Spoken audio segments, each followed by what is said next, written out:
Health Watch is presented by UMass Memorial Healthcare. Here, caring for you. What is prostate cancer? Prostate cancer is a very common cancer in the United States. There are approximately 250,000 new cases diagnosed every year. It tends to affect older men, and the biggest association is with age.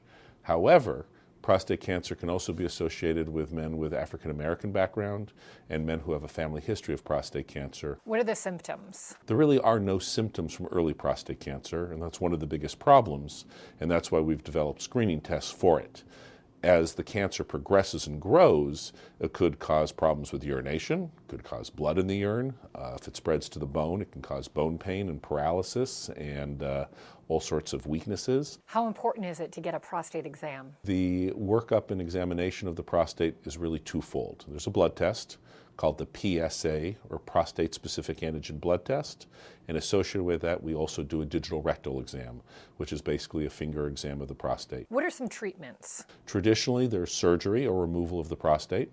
We now do that robotically or laparoscopically. There's radiation therapy, where we basically focus a beam of radiation onto the prostate and obliterate the prostate cancer cells that way. What is the prognosis? The majority of men do extremely well. There are some men who don't need aggressive treatment and we can follow it indefinitely. There are others who respond extremely well to surgery or radiation. The problem is that once the cancer spreads to other parts of the body or becomes metastatic, it becomes incurable. Is there any prevention? Most importantly, there's screening for prostate cancer. Again, any man over the age of 50, men with an African American ethnicity or family history at the age of 40 should get a yearly digital rectal exam and a PSA blood test.